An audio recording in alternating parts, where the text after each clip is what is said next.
Di antara nutrisi yang dibutuhkan oleh roh atau rohani adalah agama, karena di agama itu ada menu-menu yang langsung disampaikan oleh Sang Pencipta, yaitu Allah Subhanahu wa taala, untuk memenuhi kebutuhan rohiyah kita. Seperti akal kita butuh pengetahuan, seperti jasad atau fisik kita membutuhkan makanan dan minuman yang kita konsumsi, maka roh pun membutuhkan nutrisi, makanan dan minumannya. Dan semua itu kemasannya ada dalam din, agama, frame-nya ada dalam din. Dan kita telah juga menyampaikan bagaimana menguji kebenaran satu agama sehingga kita bisa menetapkan satu pilihan terhadap Islam, sehingga Allah Subhanahu wa taala pun memberikan penguatan kepada kita lewat firman-Nya di Quran surah ketiga Ali Imran ayat 19 itu, innad dina indallahil Islam, sungguh din, agama yang ditetapkan oleh Allah Subhanahu wa taala yang diridhainya adalah Islam. Bagaimana kita bisa mengetahui Islam agama yang benar sesuai dengan apa yang Allah telah sampaikan kepada kita? Maka kita bisa menguji dengan 3 hal yang telah kita bahas panjang lebar bersama, baik dari aspek teologi, ibadah, ataupun muamalah. Nah, di penguatan semua aspek ini butuh pengetahuan, karena Allah tidak menginginkan orang-orang yang berislam tapi keislamannya lemah karena tidak didukung oleh pengetahuan. Sehingga ketika dihadapkan pada tawaran-tawaran duniawi, godaan-godaan materi, dia bisa mengabaikan dan menggadaikan keislamannya, ya, dengan materi yang sedikit, yang sebetulnya bahkan tidak bisa dinilai, gitu ya, keutamaannya, itu bisa menggadaikan keyakinannya, dengan kata-kata bisa meninggalkan keislamannya. Karena itulah butuh pengetahuan untuk menguatkan keislaman kita, baik di aspek teologi supaya terikat keislamannya dengan kuat. Ikatan yang kuat yang sulit dilepas disebut dengan aqadah, konsepsinya disebut dengan aqidah, supaya dia yakin tanpa ragu bahwa ini agama benar, ini yang terbaik yang dia peluk, yang dia bisa bawa menjadi bekal menghadap pada Allah Subhanahu wa taala. Keyakinan tanpa ragu terhadap sesuatu disebut dengan iman namanya. Iman ataupun akidah itu butuh ilmu, ya, untuk mendekatkan diri kita kepada Allah Subhanahu wa taala yang memiliki sifat esa, sifat tunggal satu-satunya yang tidak ada dua ataupun seterusnya, tidak bersekutu, tidak beranak, tidak diperanakan, yang sempurna sifat ketuhanannya, mengarahkan segala hal untuk yang satu, mengarah pada yang satu disebut dengan tauhid namanya. Karena itulah ketika Allah meminta kita mengenal Allah Subhanahu wa taala, Allah menetapkan mesti ada pengetahuan, mesti ada ilmu. Turunlah Quran surah ke-47 Muhammad SAW ayat ke-19, fa'lam annahu la ilaha illallah. Maka ketahuilah, untuk mengetahui itu butuh dasar pengetahuan. Maka kalau kita terjemahkan ke dasar katanya melalui pendekatan ilmu saraf dan balaghah, kita temukan kemudian pemahaman tafsir dari ayat ini, fa'lam, maka haruslah kamu punya pengetahuan, cepatlah engkau ketahui, miliki bekal pengetahuan yang cukup, annahu la ilaha illallah, untuk menetapkan dan meyakinkan pada dirimu, kan, punya engkau argumentasi yang kuat untuk menetapkan bahwa tiada Tuhan yang layak untuk disembah, dipertuhankan kecuali hanya Allah saja. Karena itulah para ulama kemudian meresum, mengambil intisari dari pengajaran Al-Quran yang disampaikan melalui hadis-hadis Nabi SAW, bab yang terkait dengan penguatan iman, sehingga bisa membuat satu ikatan yang kuat dalam jiwa kita, yang mengikat kemudian keyakinan tanpa ragu itu sampai kita bawa pulang, sampai wafat, sampai menghadap kepada Allah Subhanahu wa taala. Nah, ilmu yang terkait dengan itu semua disebut dengan ilmu tauhid. Bila kita mengambil makna untuk mengarahkan semua aktivitas tujuan demi Allah yang esa, yang ahad, wahhada yuwahhidu tauhidan, mengarahkan segala hal aktivitas kita untuk menuju pada ridha Allah Subhanahu wa taala. Ya, kemudian keyakinan yang disebut dengan iman, ya, atau ikatan yang disebut dengan akidah. Maka ada yang menyebut dengan ilmu akidah. Ya, kemudian ini adalah pemahaman terbesar dalam agama, karena apapun yang kita kerjakan tanpa iman, dasar yang pertama, maka tidak punya nilai di hadapan Allah Subhanahu wa taala.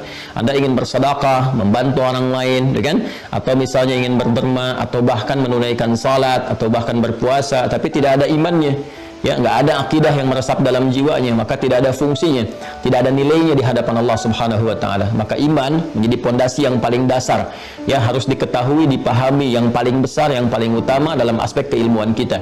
Memahami sesuatu sampai dengan mengerti disebut dengan fikih, hal yang terbesar, yang paling agung, yang paling harus kita ketahui lebih awal disebut dengan akbar namanya.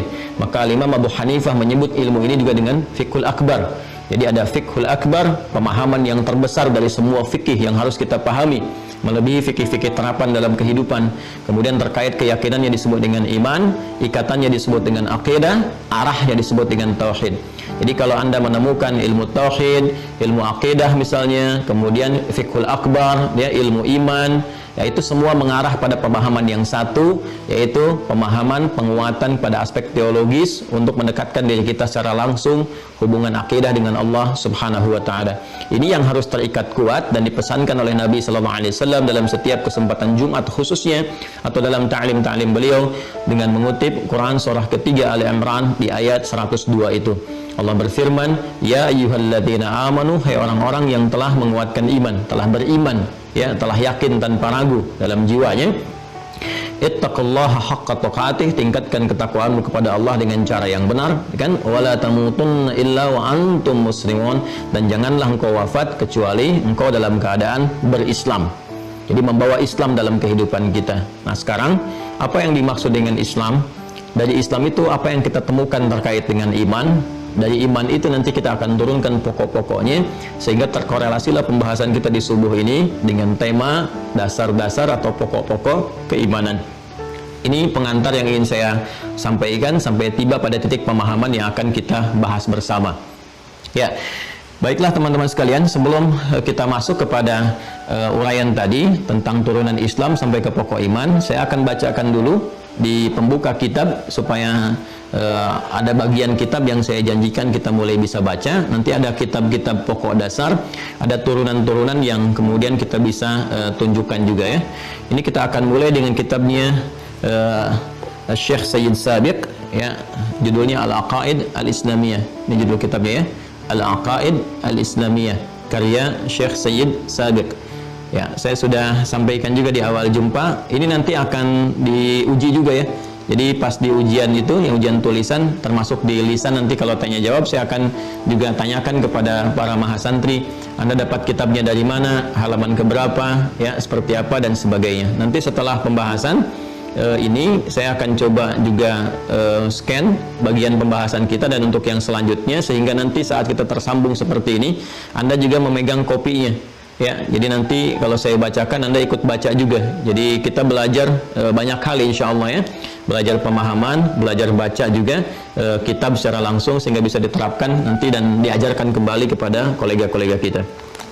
Baik, sekarang teman-teman sekalian kita masuk di halaman yang ke-7, ya, di kitab Al-Aqaid Al-Islamiyah, langsung ke pokok bahasannya.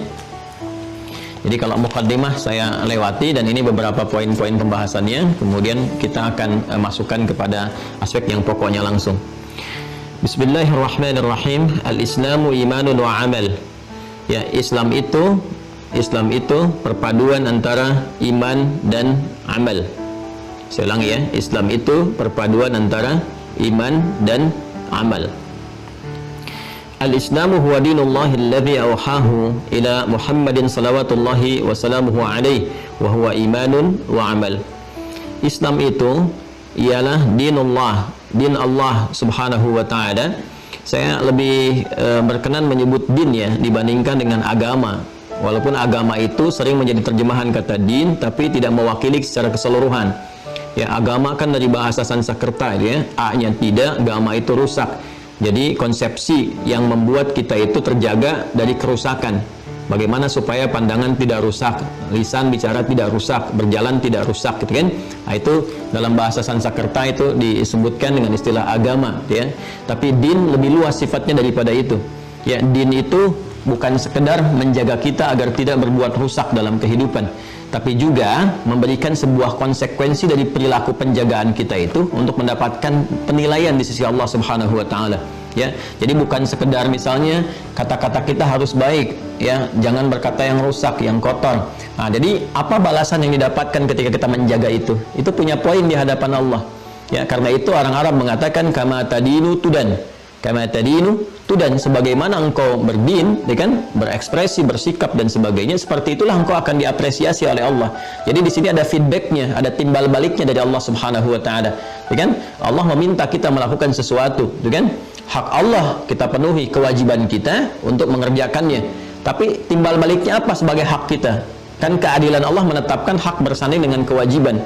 Ketika kita mengerjakan sebuah kewajiban, agama itu kan konsepsi kepatuhan antara kita makhluk kepada Allah Khalik, gitu kan?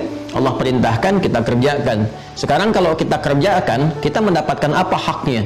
Kan ada haqqullahi 'alal ibad, ada haqqul ibad 'ala Allah. Ada haknya Allah dari hamba untuk kita menyembahnya dengan sempurna, ya, itu kewajiban kita. Nanti ada hak kita dari Allah yang diberikan.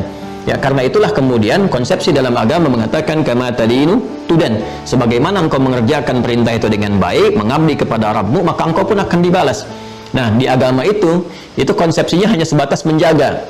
Sedangkan dalam din ada frame timbal balik. Ketika kita bisa menjaga semua itu, melaksanakan perintah Allah, menjauhi larangannya, maka ada kemudian apresiasi yang Allah berikan kepada kita. Itu dalam bentuk pahala, ajrun. Itu nilainya nanti di akhirat, bukan dunia. Dunia itu dapat keberkahannya sebagai bekal hidup. Nah, semua pekerjaan kita yang kita kerjakan demi mematuhi Allah, itu dianggap baik oleh Allah kemudian, ya, menjadi saleh. Karena itu perbuatan disebut dengan amal, sifat baiknya disebut dengan saleh. Nah, ini ketika amal soleh dikerjakan punya nilai, nilainya disebut dengan hasanah namanya. Saya ulang ya, supaya lebih kita pahami ya. Dalam din ya, inna dina 'indallahil Islam. Islam itu din kita. Din itu bukan sekedar menjaga kita untuk berperilaku dengan baik, tapi ya, ada akibat yang kita dapatkan, ada feedback timbal balik dari semua penjagaan yang kita lakukan itu, perbuatan kita mendapatkan penilaian dari Allah. Ya, penilaian itu nanti yang melahirkan pahala. Ketika seseorang mengerjakan karena Allah dengan baik, perbuatan dalam bahasa Arab disebut amal namanya. Ketika dinilai baik oleh Allah menjadi saleh, maka dari sini muncul istilah amal saleh. Jelas ya? Nah, amal saleh yang dikerjakan oleh seorang hamba dapat poin dari Allah, dapat penilaian. Poinnya disebut hasanah namanya. Ya? Poinnya disebut apa? Hasanah. Saya coba uraikan begini ya. Ya. Jadi di sini ada aktivitas nih, perbuatan, aktivitas. Apa saja dari mulai bangun tidur sampai dengan tidur lagi, kita beraktivitas di sini. Bahasa Arabnya aktivitas itu amal namanya. Ya. Amal, jamaknya disebut dengan amal. Jelas ya? Nah, setiap aktivitas yang kita kerjakan disebut amal. Saat kita kerjakan aktivitas ini mengikuti konsepsi atau petunjuk yang bersumber dari ad-din, ya. Inna dina 'indallahil Islam. Dalam hal ini adalah Islam, ya, yang diridhai oleh Allah Subhanahu wa taala. Ini konsepsinya ada di Quran surah ketiga di ayat 19. Baik ya. Nah, semua pekerjaan, aktivitas, amal kita yang mengikuti petunjuk-petunjuk dalam din, kan, dalam syariat, yaitu Islam, maka akan dipandang baik jika benar ketentuannya itu diikuti.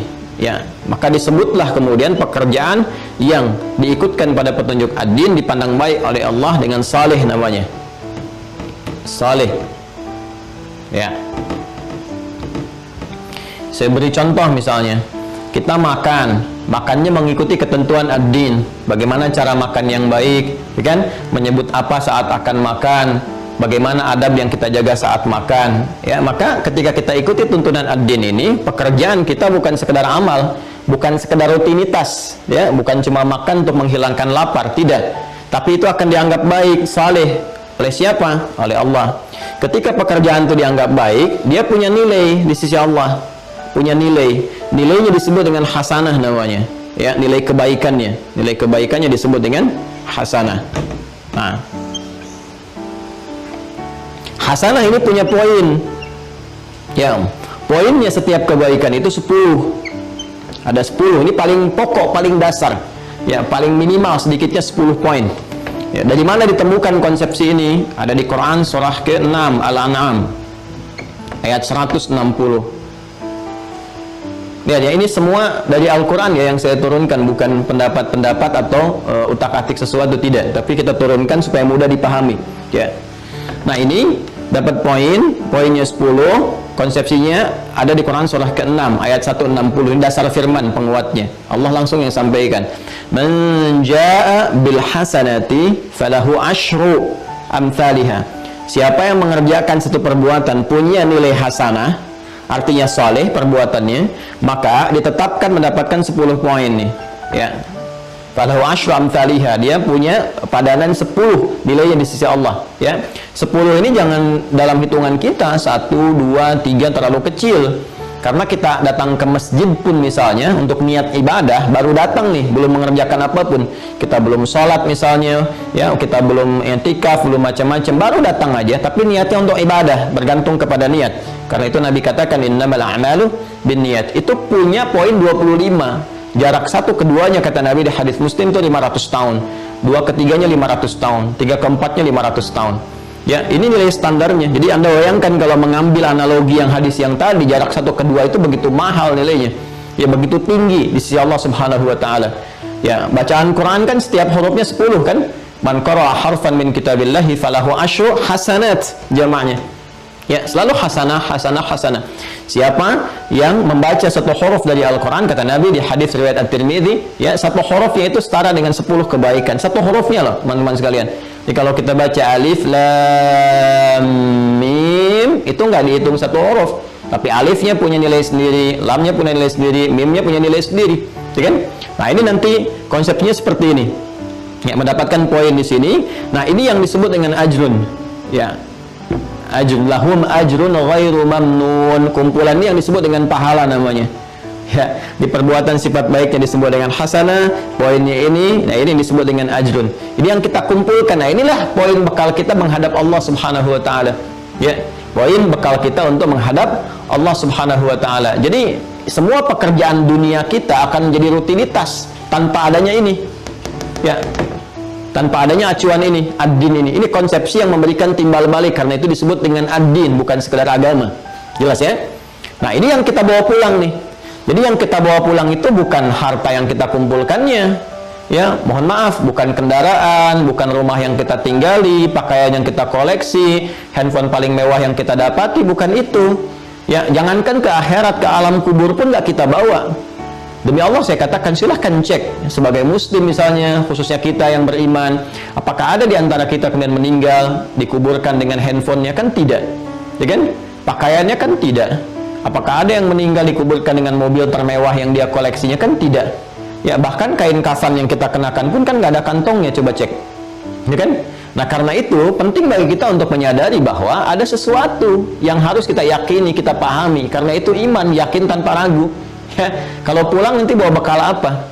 Logika sederhananya begini, kita berpindah pada satu tempat, taruhlah mudik misalnya, gak usah jauh-jauh lah, ya. Saya tinggal di Bekasi misalnya, saya akan mudik, taruhlah misalnya beda tempat sedikit ke Banten ya, atau ke Jawa, lebih jauh lagi misalnya ada yang ke Sumatera sampai ke Papua. Mungkin tidak terjadi perpindahan ini tanpa bekal, tidak mungkin kan?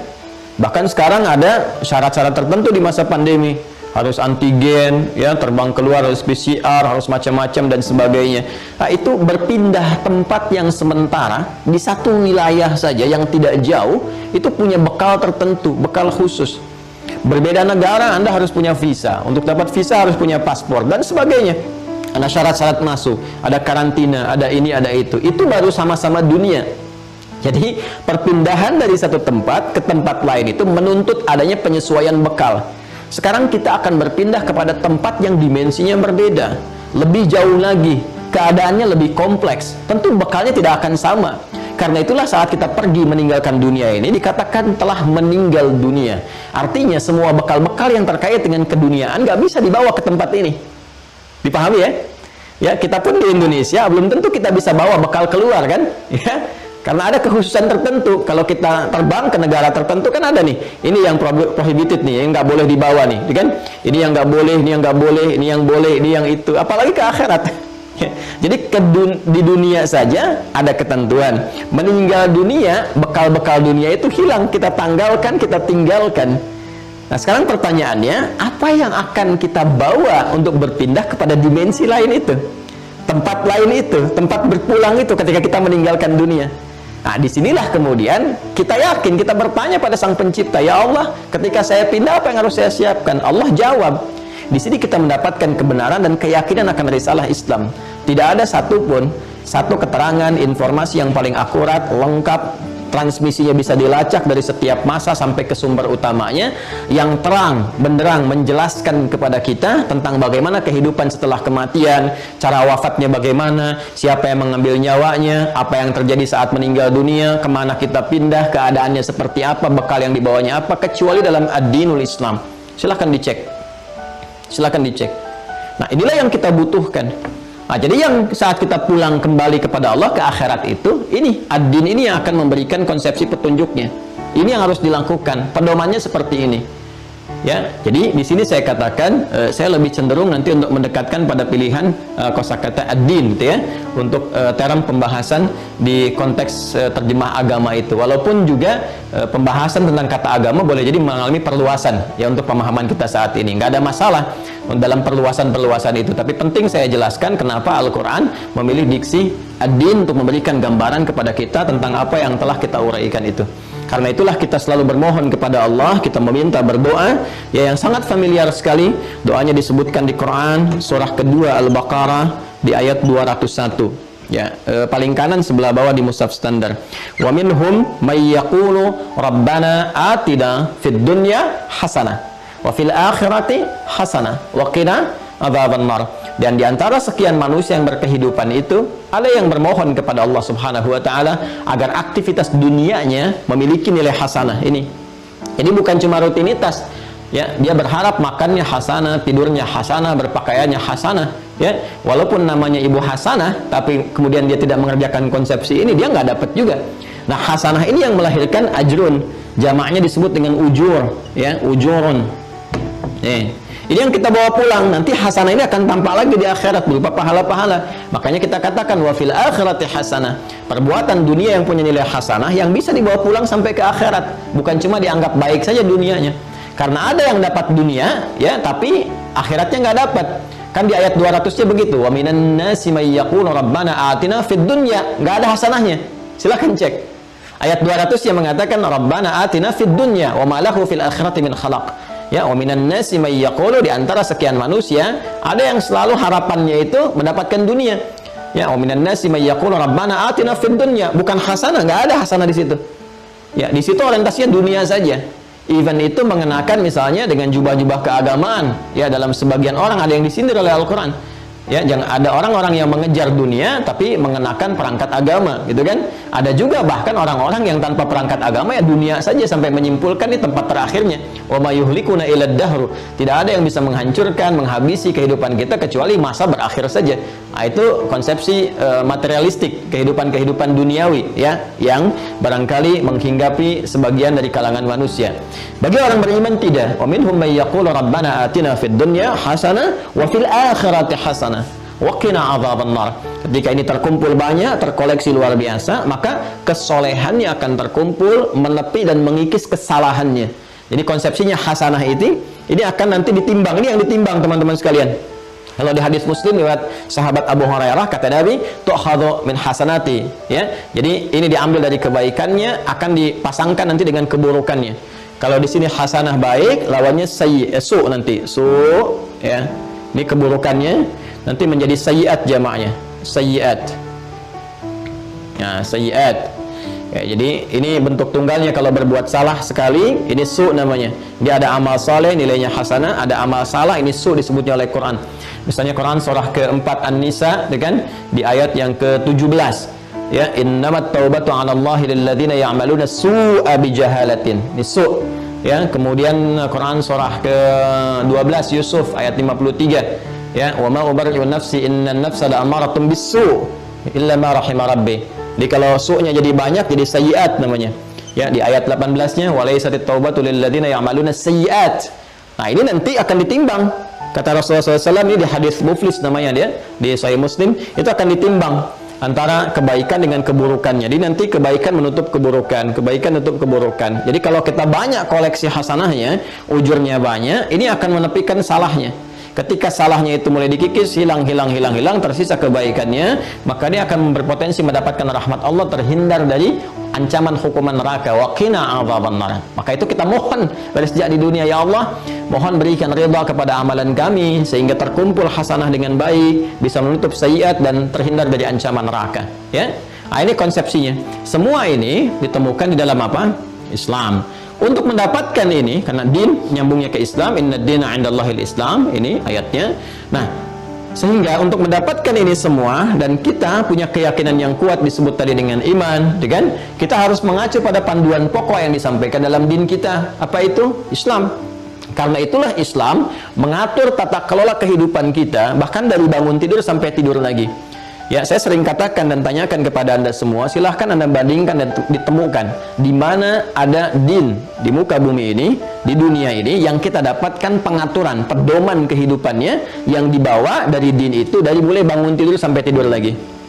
Ya, di Islam kita temukan, silahkan cek, bangun tidur kita sudah punya arahan. Begini caranya, lewat doa itu kan, seperti saya pernah sampaikan.